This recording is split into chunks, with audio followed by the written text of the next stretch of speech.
नमस्कार महाराष्ट्रातील माझ्या सर्व अभ्योग्यताधारक बंधू आणि भगिनींनो, पवित्र पोर्टल शिक्षक भरती टेट परीक्षा 3 यावरती आधारित असणाऱ्या भरती संदर्भात एक महत्त्वाचा जी आर आला. त्यातील महत्त्वाचे बरेचसे मुद्दे होते जे की अभियोग्यताधारकांच्या फायद्याचे आहेत.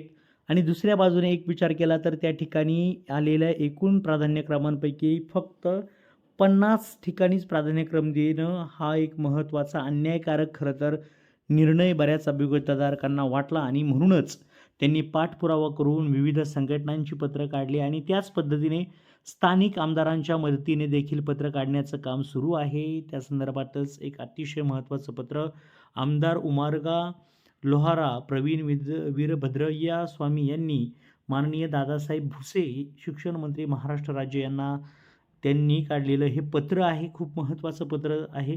याचा विषय जर पाहिला तर पवित्र प्रणाली अंतर्गत शिक्षक भरती प्रक्रियेत उमेदवारांना जास्तीत जास्त 50 प्राधान्यक्रम लॉक करण्याची जाचक अट रद्द करून अमर्याद अनलिमिटेड प्राधान्यक्रम देण्याबाबतचा हा अतिशय महत्त्वाचा निर्णय होता. आणि ज्या दिवशी मी जी आर आला त्याच्या काही मिनिटांमध्ये मी तुम्हाला एक केस समजून सांगितलेली होती. ती म्हणजे जर एखादा उमेदवार 150 गुणांचा असेल आणि एखादा उमेदवार जर त्याच्यापेक्षा कमी असेल, म्हणजे 50 प्रेफरन्सवाले समजा 150 वाले उमेदवार असतील आणि काही उमेदवार अगदी 149 145 गुणांवाले असतील, त्यांनासुद्धा त्या पहिल्या 50 प्रेफरन्समधून बाहेर पडावं लागेल. काही ठिकाणी हे मेरिट कमी लागेल, हे मी स्वतः तुम्हाला एक्सप्लेन केलेलं होतं. आणि सर्व तुम्ही संघटनांची पत्रं पहा किंवा आता जे पत्र निघालं याच्यामध्ये सुद्धा जो उदाहरण मी तुम्हाला स्पष्ट केलेलं होतं की अत्यंत उच्च गुणवत्ता असलेला उदाहरणार्थ मी उदाहरण तुम्हाला हेच दिलं होतं. हेच सगळ्यांच्या पत्रामध्ये तुम्हाला पाहायला मिळेल. तुम्ही एकदा चेक करा वाटलं तर.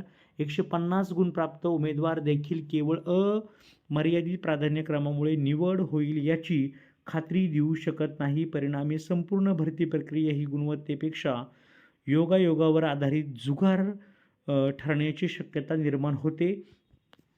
अनेक उमेदवार कोणत्याही जिल्ह्यात कोणत्याही स्थानिक स्वराज्य संस्था किंवा खाजगी शिक्षण संस्था सेवा देण्यास इच्छुक व तयार असतात. हे सुद्धा मी तुम्हाला व्हिडिओमध्ये सांगितलं आहे की उमेदवारांची कुठेही जायची तयारी आहे. मात्र 50 प्राधान्यक्रमांच्या मर्यादेमुळे सर्व संभाव्य व उपलब्ध रिक्त जागांसाठी अर्ज करणे अशक्य ठरत आहे. प्रणालीमध्ये उमेदवारांना पात्र असलेले सर्व प्राधान्यक्रम दिसत असताना त्यापैकी केवळ 50 प्राधान्यक्रम लॉक करण्याची सक्ती करणे ही संधी मर्यादित करणारी, दिशाभूल करणारी व गुणवत्तेला दुय्यम स्थान देणारी अट ठरत आहे.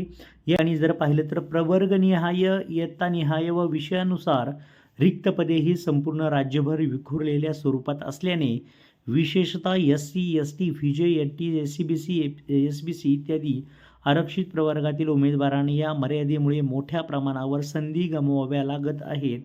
यामुळे सामाजिक न्यायाच्या तत्वांनाही बाधा निर्माण होत आहे.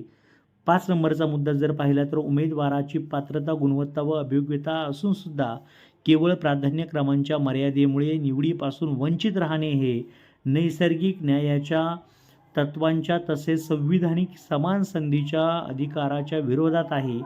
तरी वरील सर्व बाबींचा गांभीर्याने, सहानुभूतीपूर्वक व सकारात्मक दृष्टिकोनातून विचार करून पवित्र प्रणालीमार्फत जास्तीत जास्त 50 प्राधान्यक्रम लॉक ही जाचक अट त्वरित रद्द करण्यात यावी. तसेच उमेदवारांना जिल्हा, संस्था, प्रवर्ग व विषय यांच्या आधारे अमर्याद अनलिमिटेड प्राधान्यक्रम देण्याची सुविधा उपलब्ध करून देण्यात यावी ही नम्र विनंती. सदर निर्णय हा राज्यातील हजारो पात्र, गरजू व दीर्घकाळ प्रतीक्षेत असलेल्या उमेदवारांच्या भविष्याशी थेट निगडीत असल्याने आपण याबाबत तातडीने सकारात्मक निर्णय घ्यावा अशी अपेक्षा आहे. आणि अशाच प्रकारची पत्र संपूर्ण महाराष्ट्रातील स्थानिक आमदारांकडून काढली जातात आणि ही